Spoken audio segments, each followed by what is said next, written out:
আজ আপনাদের জানানোর চেষ্টা করব বাংলাদেশ প্রিমিয়ার লিগ বিপিএল 2025-এর সবচেয়ে দামি প্লেয়ার কে হবেন এবং এই প্লেয়ারগুলো নেওয়ার জন্য 1 কোটি টাকার উপর গুনতে হবে যেসব ফ্র্যাঞ্চাইজি টিমগুলো। তাহলে চলুন বিস্তারিত জেনে নেওয়া যাক।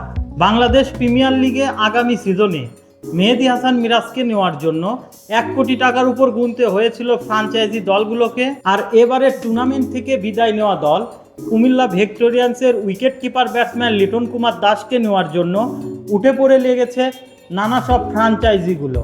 আর তাকে নেওয়ার জন্য অবশ্যই কোটি টাকার উপর গুনতে হবে। এছাড়াও রয়েছেন বাংলাদেশের তরুণ তাহিদ হৃদয়।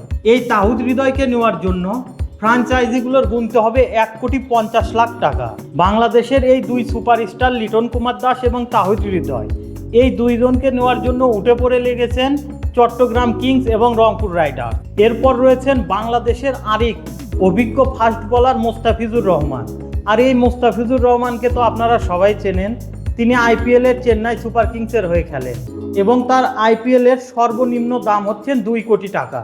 মোস্তাফিজুর রহমানকে নেওয়ার জন্য অবশ্যই বিপিএলের ফ্র্যাঞ্চাইজিগুলোর গুনতে হবে 2 কোটি টাকার ওপর। তবে কম যাবে না বাংলাদেশের ক্যাপ্টেন নাজমুল হোসেন শান্তকেও। শান্তকে নিতে ফ্র্যাঞ্চাইজিগুলোর গুনতে হবে 1,20,00,000 টাকা। এরপর রয়েছেন সিনিয়র ক্রিকেটারদের তালিকা। মাহমুদুল্লাহ রিয়াদ ও মুশফিকুর রহিমকে নিতে হলেও ফ্র্যাঞ্চাইজিগুলোর গুনতে হবে কোটি টাকার উপরে। তবে এখানে দুঃখের সাথে বলতে হচ্ছে, এবারের বিপিএলে দেখা যাবে না ক্যাপ্টেন মাশরাফি এবং ক্যাপ্টেন সাকিব আল হাসানকে। তারা যদি এবারের বিপিএল 2025-এর আসরে খেলতো তাহলে তাদের কিনতেও অবশ্যই 2 কোটি টাকার উপর দিতে হতো।